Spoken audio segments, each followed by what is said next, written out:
Alright guys, today we're reacting to more true story animations by ETU Animated Stories. This one is called I've Got the Strongest Family in the World. This one sounded interesting, so I wanted to check it out with you guys. If you guys want me to react to more true story animations in the future, leave a like and leave a comment. I'll leave all the links in the description down below so you guys can check this out yourselves as well. I'm gonna go ahead and leave a like on this. I'm super excited for this. And yeah guys, let's just get right into this. All agree that strength is a very desirable trait in any individual. No one wants to be weak, I'm losing muscle, frail, guys. and But for me, strength is something that's not just desirable. It's a necessary trait that everyone should possess. My obsession for it runs so deep that I've trained my family to become one of the strongest families in the world. My name is Alec, and this is the story of how my family and I achieved the milestone of becoming strong. It all started when I was around the age of 12. You guys really believe that his entire family is the the strongest who was pushed in the around world? by other kids. Everyone thought I was too weak to protest or do anything about it. My father found out about this misbehavior of others. I thought he would take a stand. Why is his eyes like a little? He surprised me. His eyes aren't my centered. Weakness for everything. He took it upon himself to make me fitter and healthier by making me do intensive weight and muscle training. Okay. He supplemented my diet with enriching foods and shakes. I think By that's the time actually I was good 15, parenting. my body had filled out completely. I'd put on muscle mass. Okay, weight, and I height. see you, my guy. The same kids who used to shove me around now cowered you're at my shoving sight. them. No one dared to mess with me. Yeah. I was given the nickname of the Hulk. So this is how my obsession with strength started. It was good to be so strong and all, super buff but there was one problem. I could never date a girl because they feared me. All the girls used to turn around and change directions I'm pretty as soon as they girls crossed like paths buff with me. dudes, right? By the time I graduated like college, buff and strong I was convinced that no one would ever marry me. Aww. But I was wrong. I soon met Bella, the girl who is my wife got himself today. a really beautiful Bella used wife. to be a waitress at a cafe. One day, I was at her cafe by myself when I saw a bunch of guys misbehaving with her. She seemed shy, timid, too afraid to say anything. Stay away from this girl, man. I decided to come to her rescue and walked up to the guys. All those guys slumped back in their seats at the sight of me. I asked them to apologize to Bella, and they did so without any further questions. They're like, please don't After this beat me incident, up. Bella was in awe of me. She thanked me and expressed how much she wished that she was as strong and confident as me. And that was the beginning of our love story. Bella and I remained in touch after that, meeting frequently at the cafe. And as time passed, I started training her to increase her muscle strength. She took a really keen interest in the training, and within no time, she was stronger and fitter than she'd ever been. Okay. Both of us became the odd ones out in society. We were too strong for anyone, but we had each other. It's good to be healthy. I really and liked work out, Bella, though. and to my luck, she reciprocated my feelings. So, soon we got married. So sweet. Our friends used to jokingly call us the power couple. Even after marriage, we continued our training and stuff to maintain the strength that we'd possessed. Soon we became parents, and it was time to make our kids as strong as us. Dang, my elder son, Mike, who's now 15 years old, is a gold medalist in weightlifting at the national level. Oh, wow. Unlike mine, his childhood has been smooth and filled with happiness. He's always been adored by his classmates and teachers, and is talented in all the sports activities. I've always taught my kids not to make the wrong use of their strength, and to apply it only when the situation calls for it. Yeah, exactly. And I'm You proud don't want to go around they beating follow my up kids teachings for no all reason. too well. Mike always helps the kids who are weaker than him and are being pushed around by the bossy kids. This is one of the reasons why his friends look up to him and almost worship the ground he walks on. The case of my 10-year-old daughter, Sophie, is a bit different, though. As you would expect, she stands out among the kids of her own age group, of course. But she still lacks maturity. She gets into fights with other kids very often because she has anger issues. Oh no, that's the worst combination, guys. Being strong and also having anger issues. We even had to transfer to a different school once because she broke a kid's nose. Oh no. She especially attacks the guys because the fact that she's a girl and is stronger than them doesn't sit well with them, and they tease her about it. They seclude her and tell her that no one will ever love her because she's not girly. Why would you say that? When I hear these kinds of things, I just want to land a punch or two on someone myself. But I have to hold myself back. But, well, Sophie gotta be mature can't hold herself back because she's still so young. And all that teasing gets to her head. That's why she gets into fights with the guys more often. On her teacher's advice, she's like, we've enrolled her in anger management classes. She's learning to control her anger and think before acting. At home, I try to teach her that with strength, there comes a responsibility. Hey, I said that, guys. I said that during this video. In her, and hopefully, she'll grow up to be like Mike one day.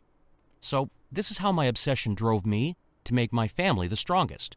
But every coin has two sides. If there are merits, there are demerits as well, as I elaborated in the case of Sophie.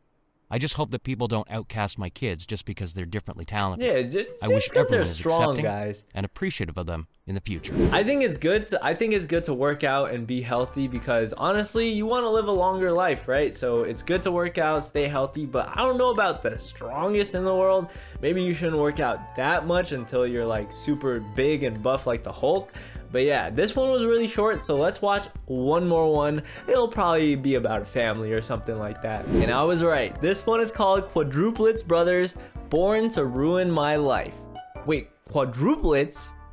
Oh, okay. All right, I'm leaving a like on this. I don't think I've ever even seen a video or anything about quadruplets. Hi, my name is Laurel, crazy. And I'm 25 How do you carry 4 babies in your... I'm about to tell you how my dating life turned into a total chaos.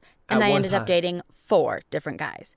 Oh, I know what you are thinking. Okay. That I am some kind of freak obsessed with dating many guys at once or something.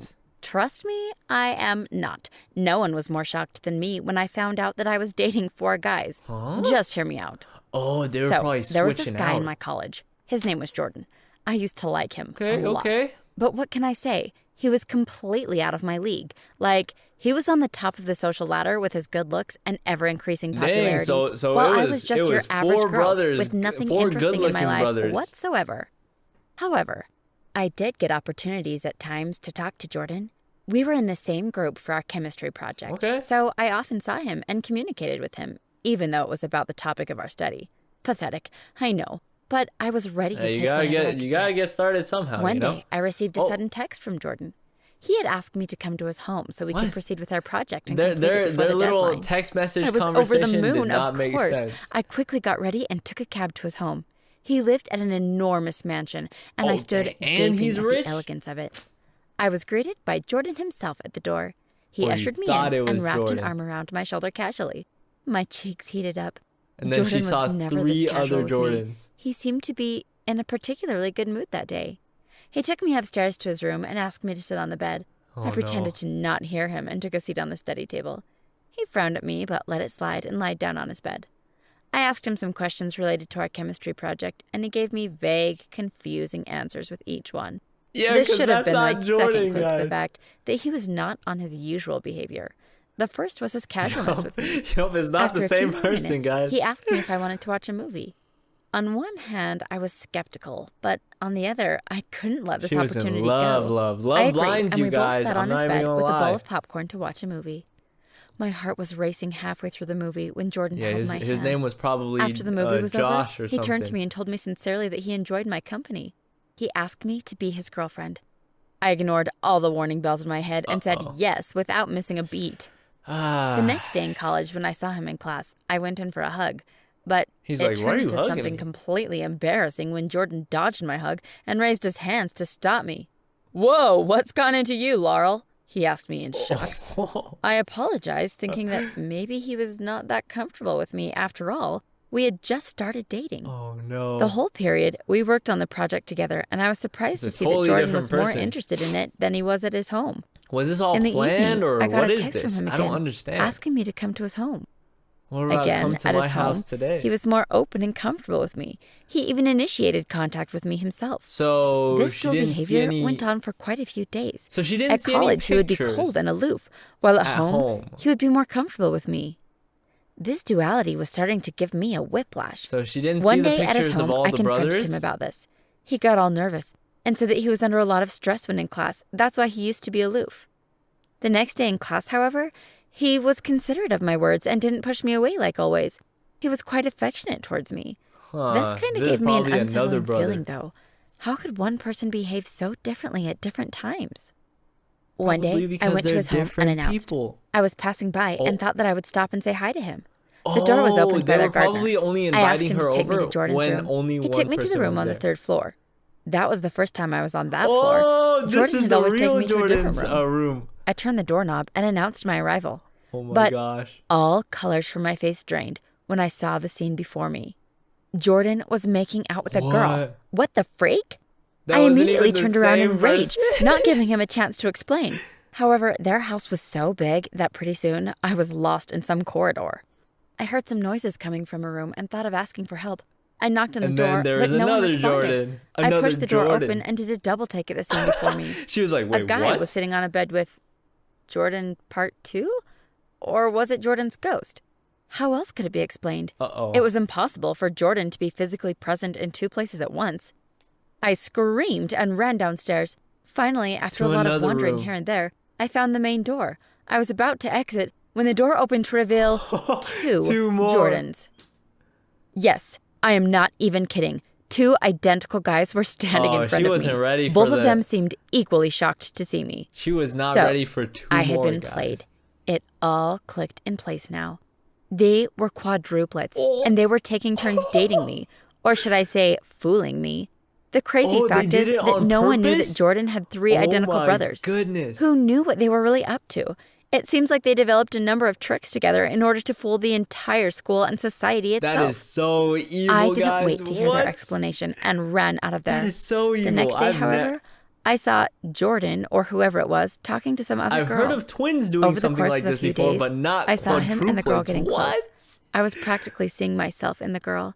They had found their new target to fool around Another girl is with. about to get played. I want to tell the truth to that girl and to everyone. I feel cheated, and I'm sure that I'm far from the only one who feels this, but I don't know if it's my place to do so.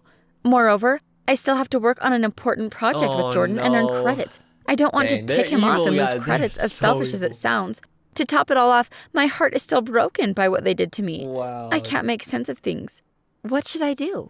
That's pure evil, guys. That is pure evil. What do you guys think about this second animation? Let me know in the comments down below which animation was your favorite out of the 2. But anyways, I hope you guys enjoyed. If you want me to react to more true story animations, you guys let me know. But other than that, make sure you guys follow me on Instagram, Twitter, and TikTok. Even, I don't know if they've already shut down by now or not. But yeah, anyways, I'll see you guys in the next video.